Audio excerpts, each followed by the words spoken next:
2026년 상반기 마지막 주일입니다.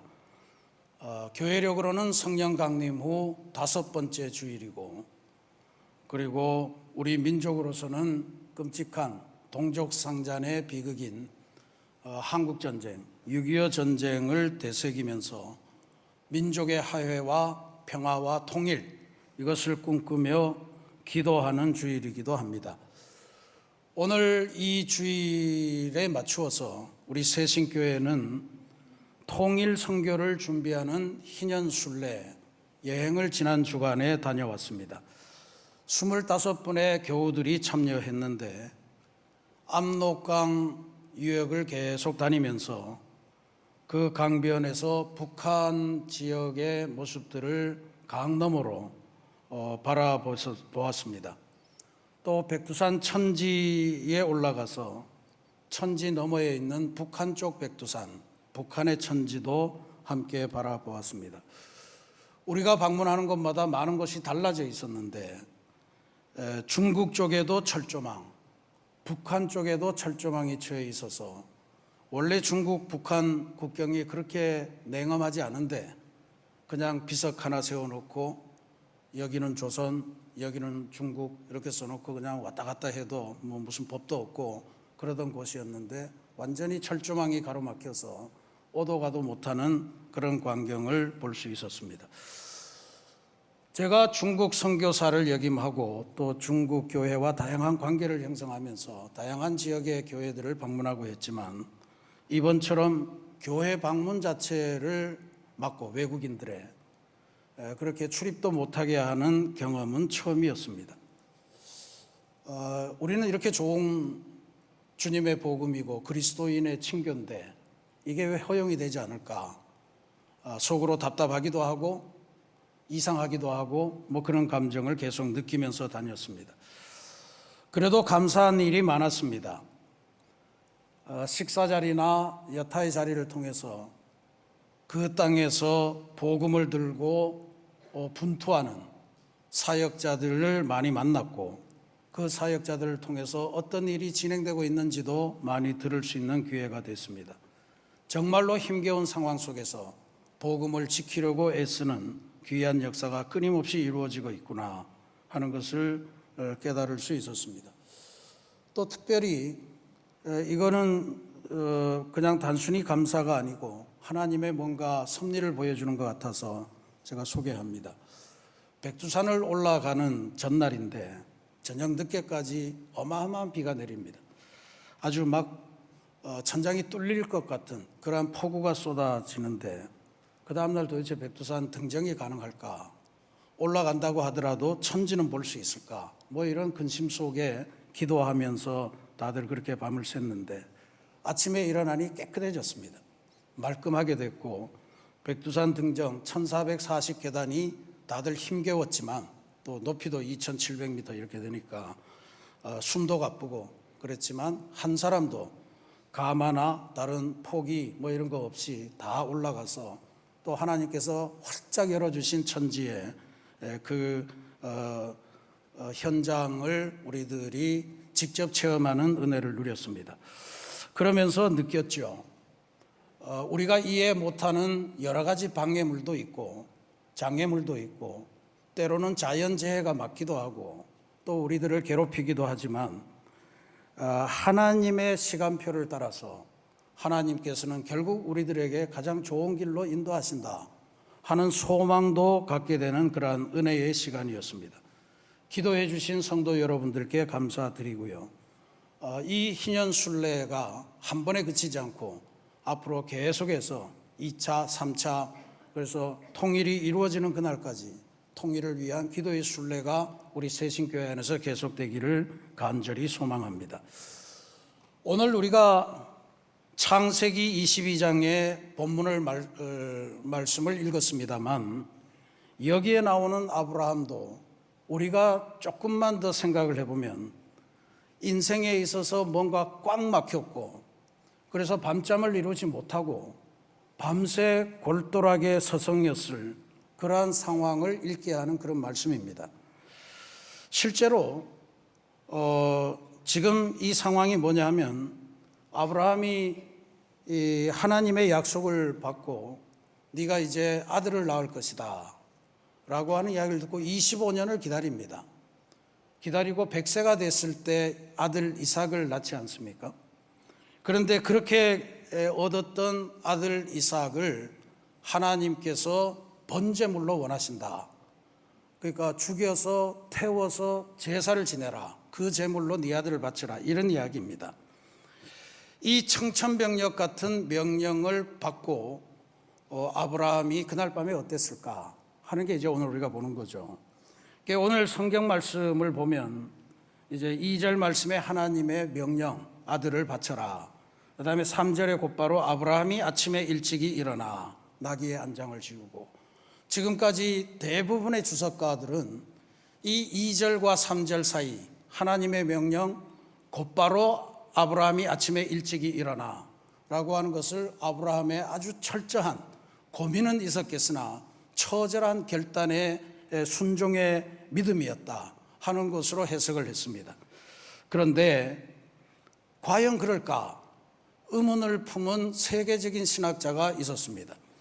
19세기 덴마크 출신의 실존주의 철학을 공부한 신학자 쇠렌 키에르케고르라고 하는 신학자가 과연 그랬을까 하는 의문을 품습니다. 그리고 그가 아침에 일찍이 일어나 이 구절을 보면서 아브라함은 과연 그 밤에 잠이나 제대로 잤을까라고 하는 의문을 품고, 아브라함이 그 하나님의 명령을 듣고 그 현장에 가서 아들의 목에 칼을 겨눌 때까지 그 아브라함이 가졌던 신앙적인 고뇌, 아버지로서의 갈등, 이런 것들을 상상하면서 그가 책을 한 권 펴냈는데, 그게 빌립보서 2장 12절에 나오는 두렵고 떨림으로 너희 구원을 이루라 라고 하는 이 구절에 착안해서 두려움과 떨림, Fear and Trembling 이라고 하는 제목의 세계적인 명저서를 남겼습니다. 한국에는 성경을 잘 모르는 사람이 번역했는지 이거를 공포와 전율 이런 이름으로 번역을 했습니다. 우리 그리스도인들은 이 제목이 어디에서 왔는지를 알기 때문에 두려움과 떨림 이렇게 알고 계시는 게 좋겠습니다. 근데 검색하실 때는 공포와 전율 이렇게 검색하셔야 제대로 볼 수 있습니다. 근데 꼭 한번 읽어보시면 좋을 것 같아요. 왜냐하면 이 책을 키에르케고르가 쓰게 된 배경이 있습니다. 키에르케고르는 1810년 이쯤에 태어나신, 그러니까 19세기 사람이에요. 19세기의 덴마크는 완벽한 기독교 국가였습니다. 그 국민 전체가 다 기독교인인 거예요. 즉 출생과 더불어서 기독교인이다라고 하는 선언을 받고 살아가게 되는 사람입니다. 뭘 하나 한 것 없어도, 신앙 고백 없어도 그냥 신앙의 문화에서 자라면서 기독교인으로 자랍니다. 고민 같은 거 안 해도 됩니다. 그 다음에 19세기 유럽이라고 하는 것은 과학이 발달하기 시작하면서 인간의 이성이 하나님의 섭리보다도 훨씬 더 윗자리를 차지하는 그런 상황이었습니다. 이해하면 믿을 수 있고 이해해야 믿게 되고 인간의 이성의 바탕에서 신앙도 있어야 된다라고 하는 움직임이 대단하던 때예요.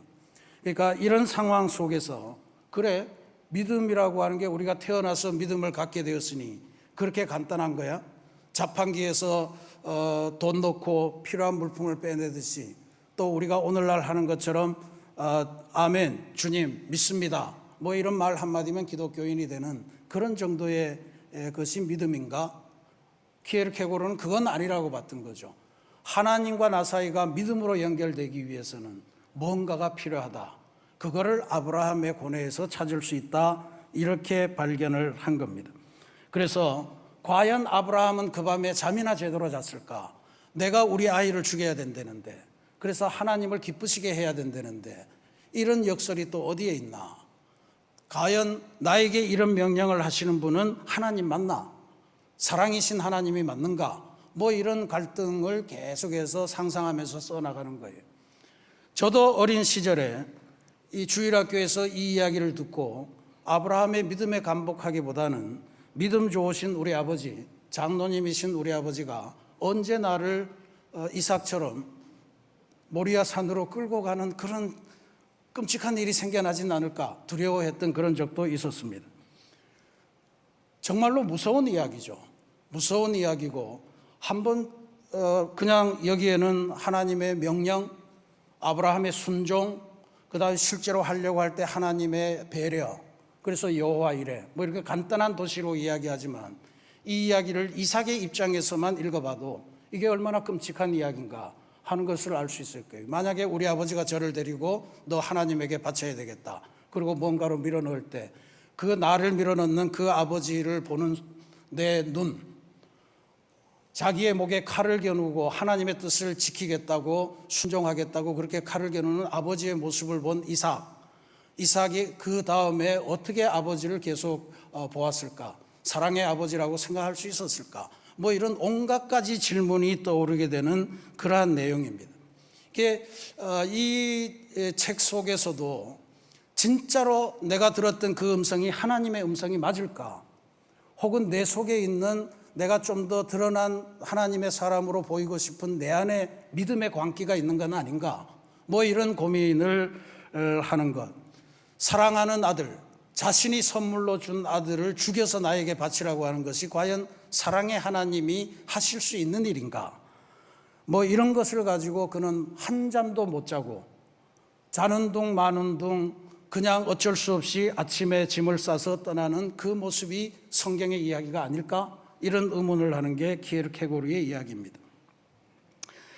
실제로 아브라함이 모리아산을 향해서 아침 일찍 일어나서 72시간 3일간의 여행을 하죠. 그 3일간의 여행은 또 무엇이었을까? 나는 드디어 모든 고민을 다 이기고 모든 장애물을 다 걷어내고 나는 오로지 하나님만 바라보게 됐어 라고 하는 환희에 찬 행진길이었을까?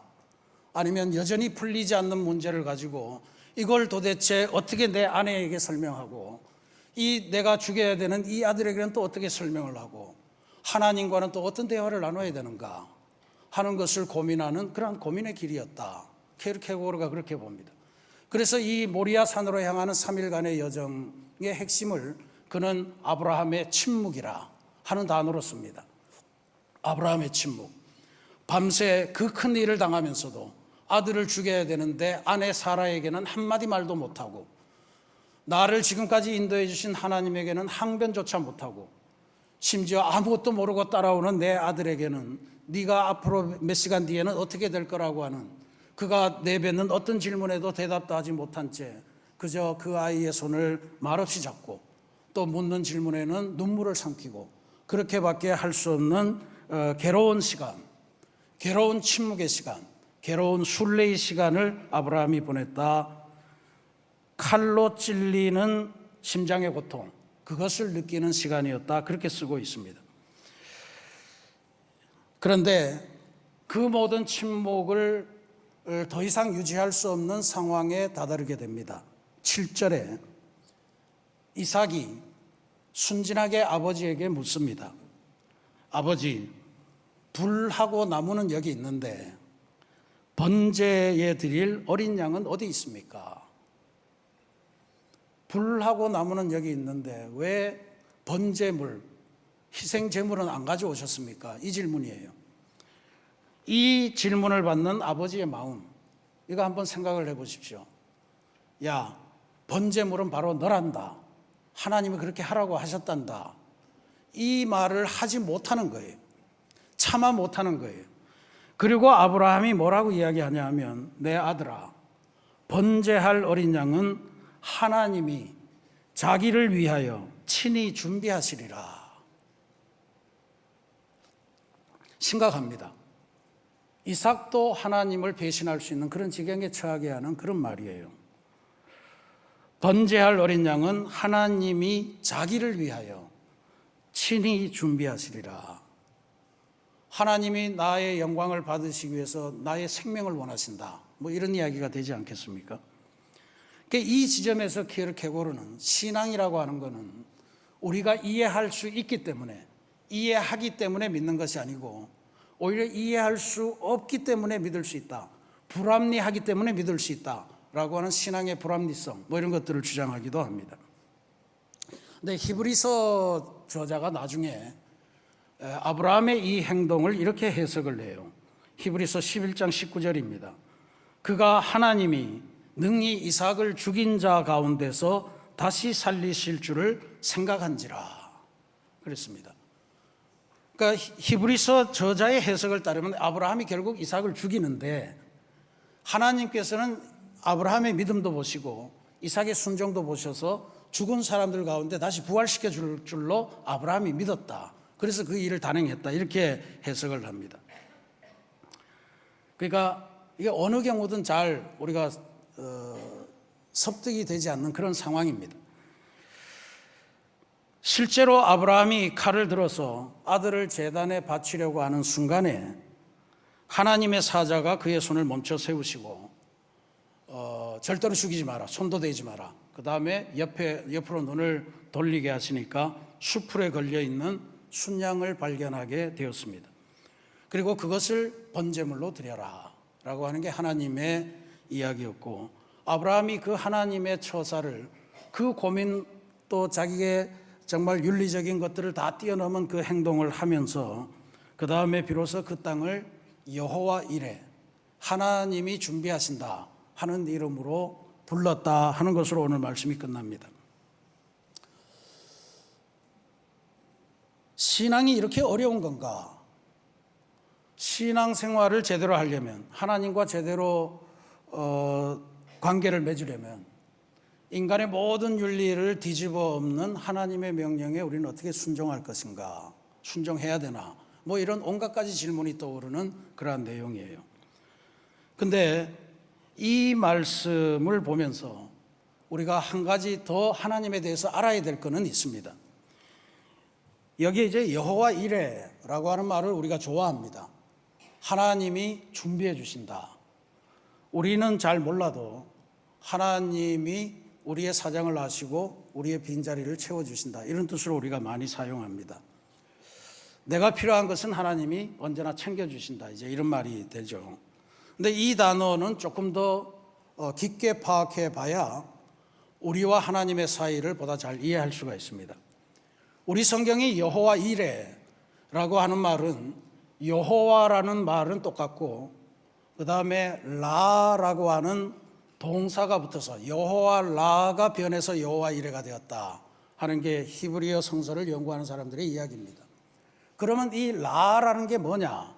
여기 성경에서도 하나님이 여호와가 준비하셨다, 그의 손에서 준비하셨다, 여호와의 손에서 준비되리라, 준비되다는 말로 썼습니다.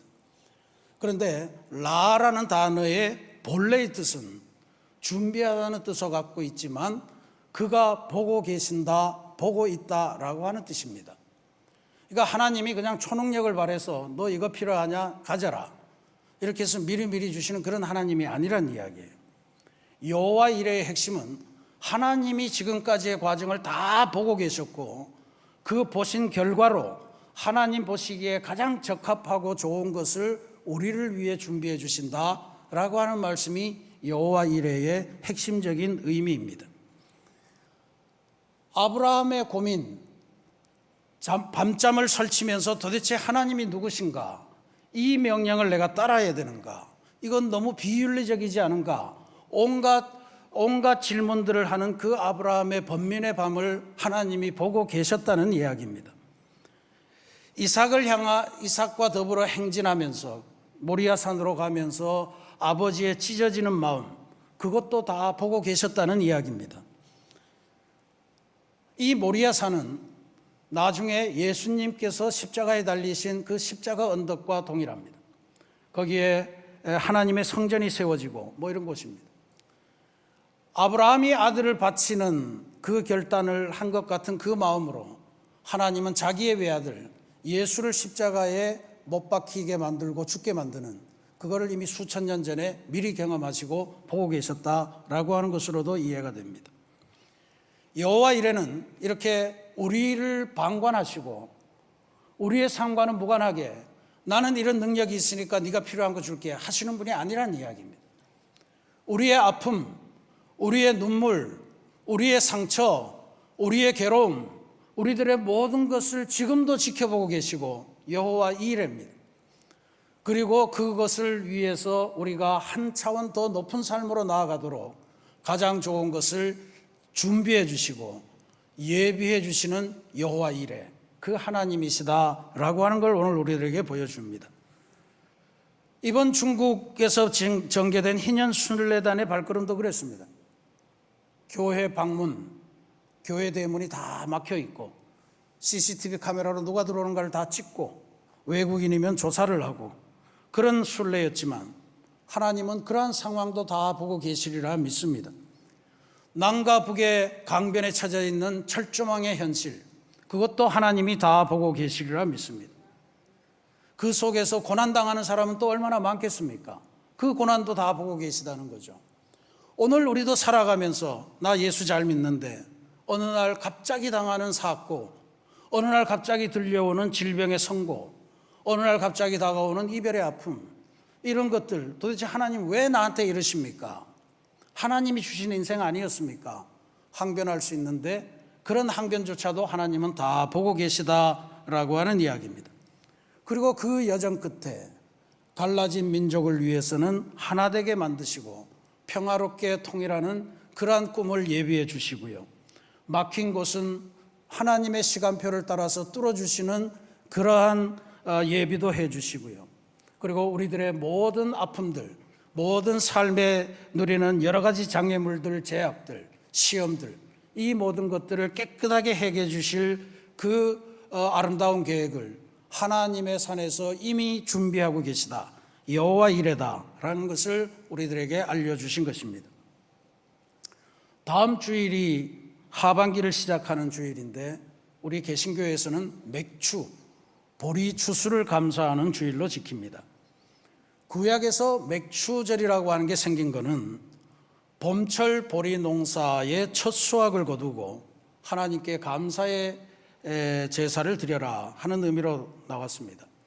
근데 이 봄에 거두는 수확, 뜨거운 사막의 봄바람을 뚫고 또 메마른 가뭄의 시간을 견뎌내면서 마침내 들게 된 가장 내 손에 쥐어진 가장 첫 수확, 첫 열매, 보리 한 줌, 그것을 하나님에게 먼저 드리는 걸로 하반기를 시작하라라고 하는 그러한 의미로 다가오는 겁니다.